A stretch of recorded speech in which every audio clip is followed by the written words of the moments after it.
Simon Manus started from the bottom ranks of the alchemists and worked his way up to become Valentinus Monad's second in command, which a loading screen credits to his competence and charisma, but also his apparent ability to read minds.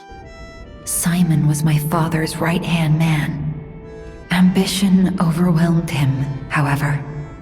Obviously, he did not stay in this position, and by the events of the Lies of P base game, he had fully wrestled control of the Alchemists of the Isle and was swiftly moving towards his ultimate goal of becoming a god and forcing the people of Krot into his vision of evolution and a world without lies. Through Simon Manus's confession, we are given insight behind his motivation for doing this, and it seems he was deemed a failure and abandoned by his father. He wants to prove him wrong by becoming a god. In his Little East of Eden revelation, he compares his father to God, but between his dramatics he mentions, "The one who created me was no normal human, and my abilities were extraordinary." But who is his father? It's possible he could be exaggerating a bit about his lineage to give a bit more credence to his worthiness, but given his infatuation with truth and what we do know about him, I'm inclined to believe him. I think his father was indeed no normal human, and my theory is that his father was Paracelsus. But put father in quotes, as I don't think Simon was birthed naturally.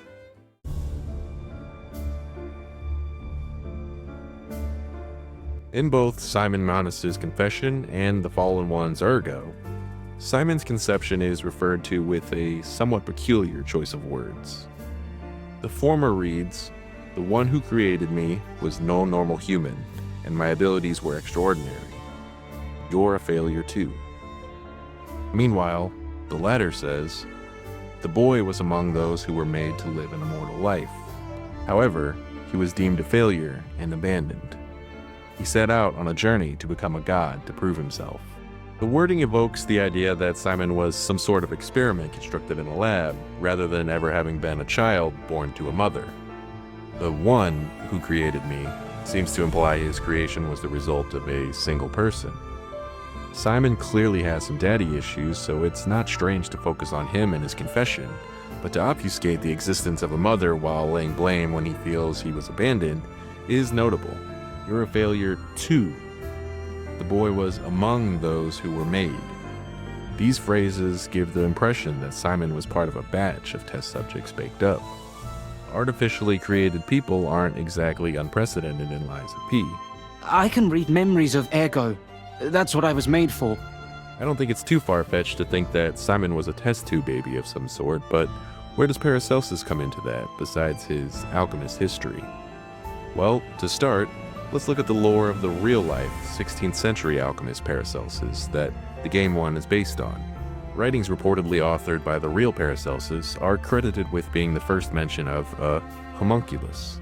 A homunculus in this context is an artificial human created by alchemy. In his work, De Natura Rerum, he not only details how to make homunculi, but also describes what makes them special. One passage about homunculi reads, "For of such artificial men are made pygmies, giants, and other great and monstrous men, who are instruments of great matters, who obtain great victories against their enemies, and know all secrets and mysteries." This description could certainly fit what we see out of Simon in Lies of P. In particular, Simon's ability to read minds could be seen as a practical take on the knows all secrets bit of it. My theory is that, like his real-life counterpart, the game's Paracelsus was making batches of homunculi in an attempt to create an immortal being. I think Simon was one of the failed creations, while, as I've theorized in a previous video, I think Dorothy was also one, but was a success.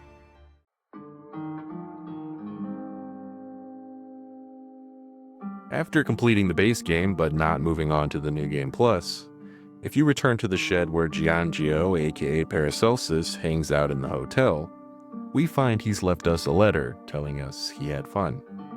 An interesting part of the letter is that the stationery appears to be custom and unique, much like that of the letters of many of the other main characters. His has a flower sealed into the wax, and has been stamped with the Old English letter G. G for Giangio, or does he have yet another older identity. This exact stationery appears in 2 other letters that can be found in Overture: the Great Master's letter of excommunication and letter delivered to the garden. The insinuation here being Paracelsus most likely wrote both of these letters, with further implication from the content being that Paracelsus was Valentinus's mentor and that he was in control of the hotel during its previous iteration as a mental hospital, and more than likely beyond that. The Great Master's letter of excommunication is in part exactly what the name suggests. Paracelsus is writing to his apprentice Valentinus to let him know that he is now excommunicado from the alchemists, and gives a knowingly too late warning of an imminent attack. Probably the most intriguing line in the letter reads, "I've heard my sea monster is on the move, and he is headed your way." It's possible that the sea monster he is referring to could be an actual sea monster, or Arlecchino, but I think it's much more likely that it's referring to the alchemist in direct conflict with Valentinus, that sent orders to his troops in the Zelator lab to cleanse the Rose Estate, and who calls himself, / has all his followers call him, Pistris, which literally means sea monster. Simon Pistris Manus.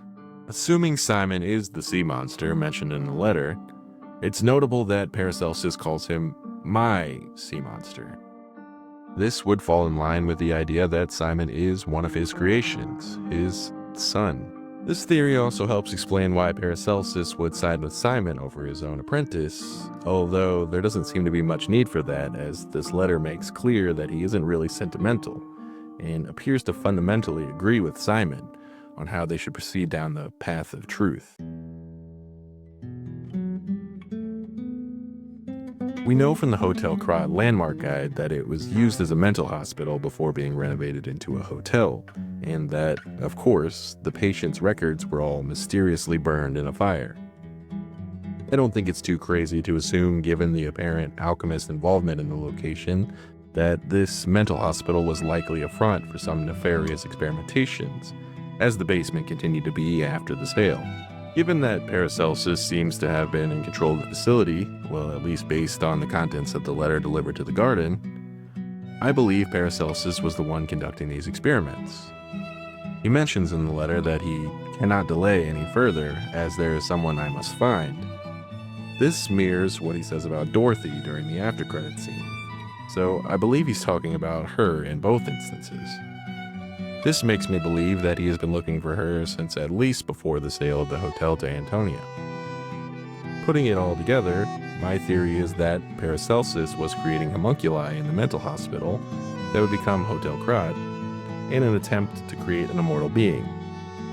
He created Simon, whom he considered a failure despite having special powers, and I believe he also created Dorothy, whom he considered a success, but she somehow escaped the hospital. Previously mentioned fire implies some sort of conflict happening in the facility, leading to its closure and repurposing. This, of course, would have led to Paracelsus abandoning his other creations in order to find Dorothy. Who knows what happened to the other failures? Maybe some of the younger ones made their way into the Rose Estate, but at least one made his way into the ranks of the Alchemists of the Isle.